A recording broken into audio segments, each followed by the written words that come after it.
Panoorin natin 'to, ha. Meron daw naghudas kay Bato. Wow, milyon-milyon siguro yan para makapaghudas 'to. Meron talaga kahit saan. Naku, Pilipinas pa. O panoorin natin kung sino kaya naghudas kay Bato. At sinilihan namin yung aking engagement na kung siya'y makakasuhan sa ICC, ako'y tatayong abogado sa kanya. In fact, hindi lang siya ang kasama ng pagpupulong na yon, yung iba pang PNP chiefs of staff na tingin namin ay kakasuhan ay kasama rin. So inassure ko sila, huwag kayong mag-alala dahil kung kayo naman ay makakasuhan sa ICC, pero at sa tingin ko malabo na kayo ay makakarating na ICC dahil dapat iharap muna kayo sa hukuman ng Pilipinas, nandun naman ako para saluhin kayo. Kasi syempre napakahirap naman na ang mga abogadong mag-a-apply sa iyo ay di mo kakilala kung sino. No? Ang abogado talaga, nakadepende talaga yan sa absolute trust ng kliyente. No? Paano ka naman magtatrust sa kliyente doon sa mga puti na hindi mo kakilala? Bagamat, alam niyo dyan sa ICC, dami talaga ambulance chasers dyan. So anyway, ang problema ko ngayon, mula nung ako'y nailipat sa Austria, wala nang ako sa dahig. No? So kaya lalo kong binabantayan ang mga development sa kaso ni Senator Bato kasi kung siya mapapadala sa dahig, wala ako sa Hague. So kinakailangan meron din akong abisuhan na kakilalang abogado na sasalo habang hindi ako makarating sa dahig. Dahil medyo may technicality po ako ngayon na ako'y nag-aantay ng asylum decision ko dahil nga po ang Pilipinas ay kinansila ang aking passport. No? So para ikaw ay maging ICC lawyer, tatatakan yung passport mo ng visa for ICC lawyer. Hirap, wala akong ganyang passport.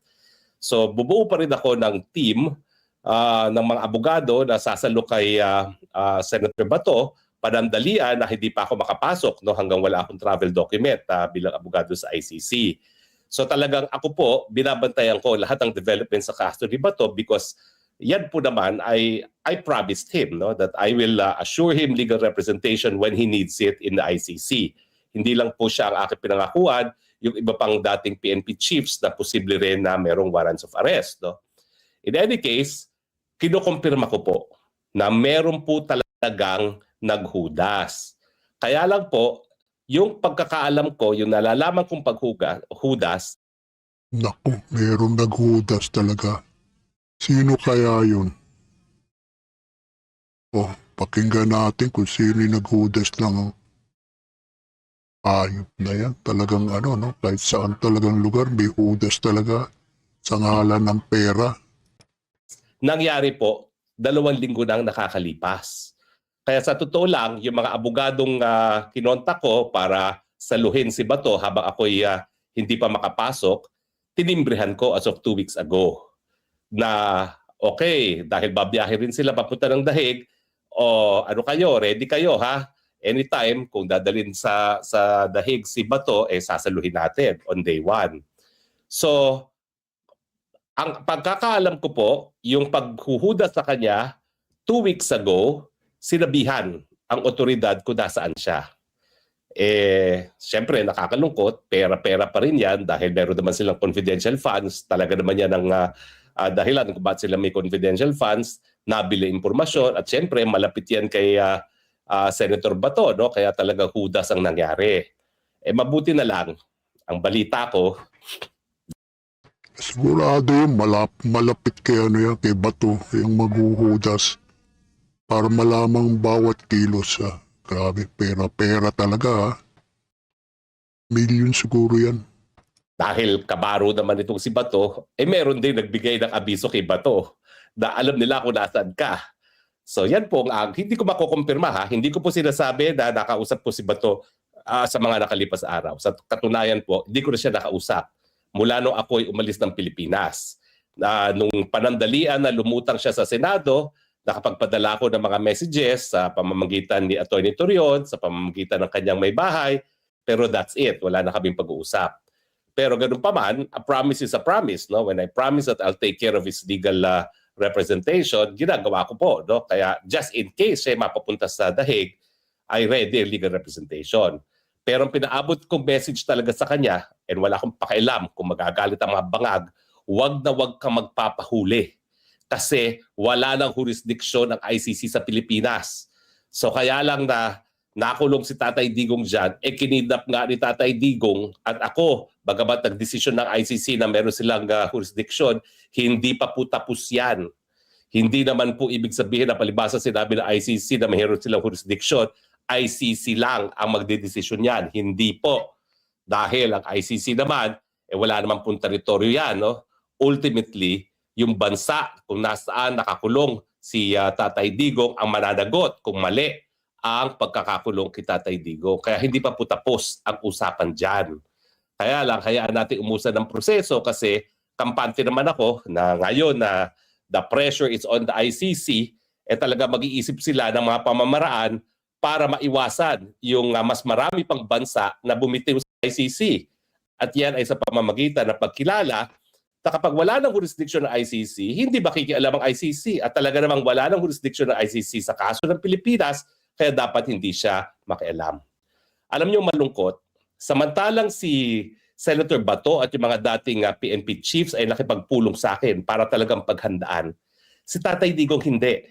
Kaya I cannot say, kaya ako walang sama ng loob na hindi ako napipili na abogado ni Tatay Digong other than, syempre di naman ako makapasok ngayon kasi nga wala akong passport dahil asylum seeker ako.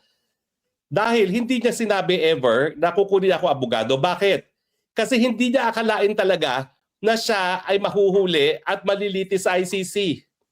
Kapag yan sinabihan ko na PRRD, kailangan natin pag-usapan ng ICC, paghandaan, ang sasabihin niya, ay nako, huwag mong pansinin yan. Dahil wala nang jurisdiction yan. Hindi na tayo pwedeng litisin. Yan po talaga ang sagot niya. Samantalang Kaya nga wala nga jurisdiction eh.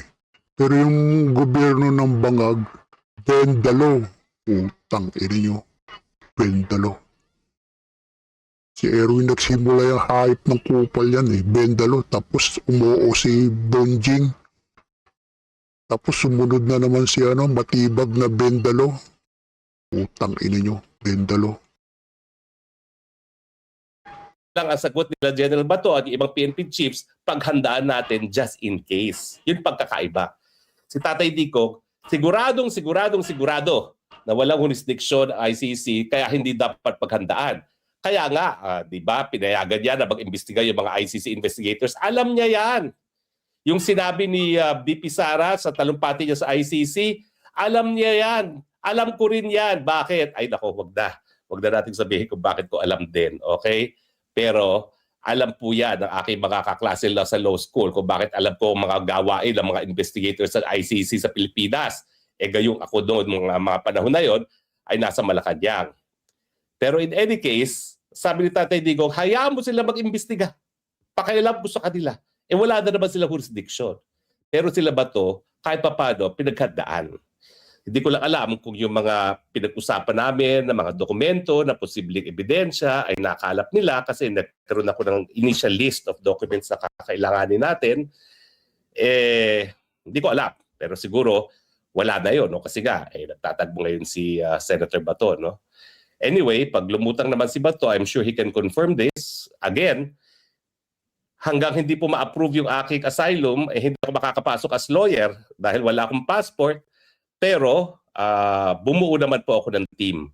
Pinarating ko kay Senator Bato sa pamamagitan ng Atty. Torion at ng kanyang asawa, yung team na binuo ko na palagi ko naman pong sinasabihan, be ready, be ready. Okay. So anyway, ang kwento, 2 weeks ago, may naghudas. Pero matapos na may naghudas, yung pinagsabihan ng hudas, winardingan din si Bato dahil kabaro. Kaya naman, walang nangyari 2 weeks ago. Pero nung lumabas itong balita-balita na baka nahuli na si Bato, well, unang-una, hindi po ako maniniwala sa kahit anong sasabihin na ng gobyerno. Kasi kita mo ginawa nila kay Tatay Digong. Kay Tatay Digong, hindi natin alam talaga kung anong nangyayari. Basta ginawa lang nila, kinidnap, pinadala. Until nag-imbestiga ang Senado, hindi natin nalaman, ni wala palang request na binigay ang ICC sa Pilipinas to cooperate for the apprehension. Walang red notice alert ang Interpol. Basta na lang unilaterally, sinabi ni Marcos, dalhin na yan sa The Hague. Kaya ako, Maski sabihin ng gobyerno, hindi pa nahuhuli, naku, hindi ako naniniwala dyan. Kasi, syempre, alam nila na meron pa nakabinbin na petisyon si Senator Bato, kasama yung petisyon na hinain natin, no? Para kay Congressman Pulong, na nagsasabi na hindi dapat surrender si Tatay Digong sa dahig, no? So, kapag yan na-resolba at nagkaroon ng desisyon ng Korte Suprema na talagang wala ng jurisdiksyon ng ICC at hindi naman sakop ng ICC ang Philippine Supreme Court, ang Philippine Supreme Court ay magdedesisyon ng sarili niya kung may jurisdiction pa o wala ng ICC. Eh syempre, hindi na po pwedeng arestuhin ng mga otoridad sa Pilipinas yan. At dahil dyan sa pendency ng kaso na yan, ang gagawin nila, parang ginawa rin nila kay Tatay Digong, wala nang delay. Wala nang harap-harap sa lokal na hukuman. Wala na yung mga probisyon ng ICC na yan. Basta isasakay sa eroplano at dadalhin sa dahig. Kaya Ano yan, Bendalo, pero palagay ko wala pa kasi wala pa sa GMA News na nahuli, tsaka ABS-CBN o tsaka Bilyonaryo. Hintayin na lang natin kung totoo talagang nahuli to si Bato. Palagay ko hindi si Bantag nga di pa nahuhuli, diba? Salamat Harry Roque, the Spoke Hour. Salamat.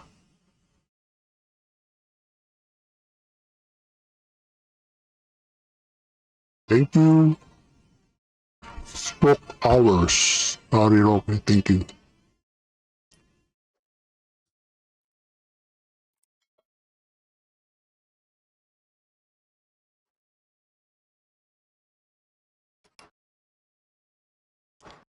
Babu.